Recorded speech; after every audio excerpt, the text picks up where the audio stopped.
एल्डरशायर के विचित्र शहर के मध्य में एक रहस्यमय संरचना खड़ी थी, एक परित्यक्त वेधशाला जिसे केवल द वॉर्टेक्स के नाम से जाना जाता था। अपनी अशुभ प्रतिष्ठा के बावजूद डॉक्टर लिलिथ मॉर्गन, एक अनुभवी खगोल भौतिकीविद जो रहस्यों को उजागर करने में रुचि रखते थे, एक अतृप्त जिज्ञासा के साथ पहुंचे।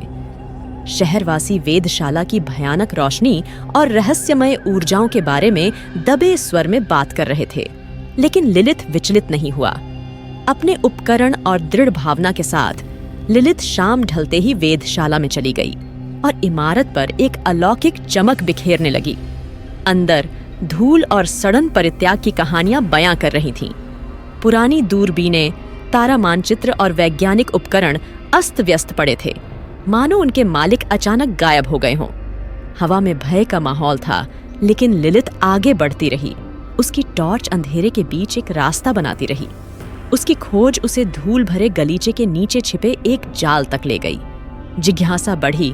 लिलिथ ने उसे खोला और अंधेरे में उतरती एक सर्पिल सीढ़ी दिखाई दी। सतर्क कदमों से वह गहराई में उतरती गई। हर कदम पर अशुभ ध्वनियां गूंज रही थीं। सबसे नीचे लिलिथ ने खुद को एक विशाल भूमिगत कक्ष में पाया। केंद्र बिंदु एक विशाल प्राचीन एस्ट्रोलैब था। इसके गियर और डायल समय के साथ जमे हुए थे। इसके चारों ओर दीवारें विभिन्न संस्कृतियों और युगों के अवशेषों कलाकृतियों से सजी हुई थीं, जो एक अजीब ऊर्जा बिखेर रही थीं।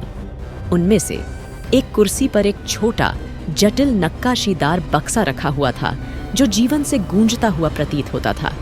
जैसे ही लिलिथ बॉक्स के पास पहुंचा, चैम्बर में ठंडी हवा चली और एक आवाज हवा में गूंज उठी। अवशेषों के भंवर को परेशान करने का साहस कौन करता है? लिलिथ ने मुड़कर देखा कि एक वर्णक्रमीय आकृति साकार हो रही है।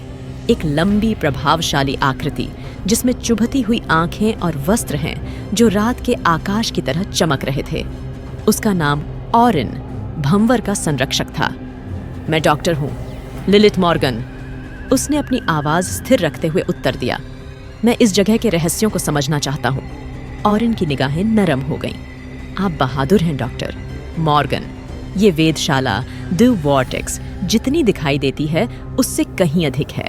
यह प्राचीन अवशेषों का एक समूह है, जिनमें से प्रत्येक में अपार शक्ति है। लेकिन एक कलाकृति एक्लिप्टिक बॉक्स इतनी खतरनाक शक्ति रखती है कि इसे अवश्य देखना चाहिए, कभी भी खुला नहीं होना चाहिए।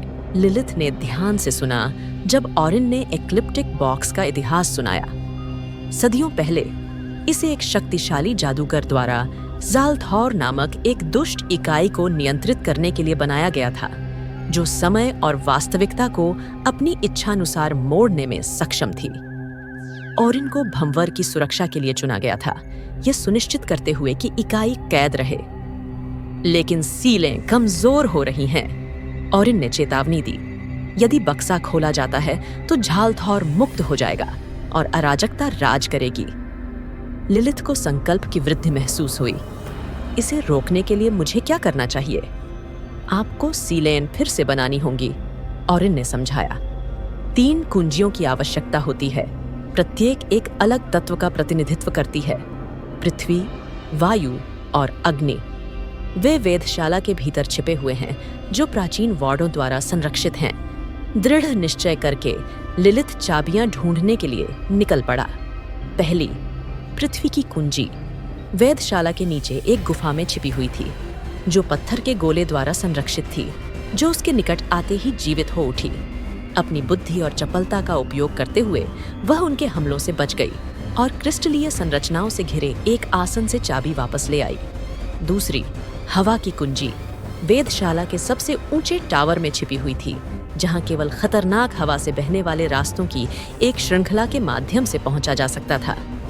भयंकर झोंकों और चक्करदार ऊंचाइयों से जूझते हुए लिलिथ टावर की चोटी पर पहुंच गया और एक खराब वेदी से चाबी ले ली।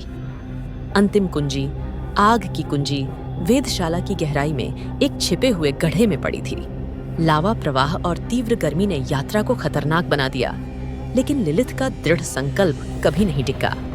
बढ़ती लपटों से बाल बाल बचकर उसने फोर्ज के हृदय से चाबी निकाल ली। तीनों चाबियां हाथ में लेकर लिलिथ भूमिगत कक्ष में लौट आया। एस्ट्रोलैब में चाबियां रखकर उसने वह मंत्र पढ़ा जो ऑरिन ने उसे सिखाया था। गियर घूमने लगे और एक्लिप्टिक बॉक्स उज्ज्वल रोशनी से चमकने लगा। इसके ऊपर ऊर्जा का एक भंवर बना और जेलथौर की अंधेरी उपस्थिति क्रोध से दहाड़ती हुई उभरी। तुम मुझे नहीं रोक सकते, जालथौर चिल्लाया। उसका रूप बदल रहा था और मुड़ रहा था। जब उसने मंत्रोच्चार पूरा किया तो लिलिथ अपनी बात पर अड़ी रही और उसकी आवाज स्थिर रही। चाबियां अधिक चमकने लगीं, प्रकाश की किरणें बाहर निकल रही थीं और झालथौर से टकरा रही थीं। जैसे ही उसका स्वरूप विघटित हुआ, इकाई गुस्से में चिल्लाने लगी और उसे वापस बॉक्स में खींच लिया गया। एक अंतिम चकाचौंध फ्लैश के साथ भंवर ढह गया और कक्ष शांत हो गया। थके हुए लेकिन विजयी लिलिथ ने एक बार फिर झालथौर को हरा दिया और इनकी आत्मा उसके बगल में दिखाई दी। उसके चेहरे पर गहरा आभार प्रकट हुआ। धन्यवाद डॉक्टर मॉर्गन, आपने हम सभी को बचा लिया है, उन्होंने आकाश में लुप्त होने से पहले कहा। जैसे ही लिलिथ वेधशाला से बाहर निकला, एल्डरशायर में भोर हो गई। वह जानती थी कि उसने एक ऐसी कहानी उजागर की है जो पीढ़ियों तक बताई जाएगी।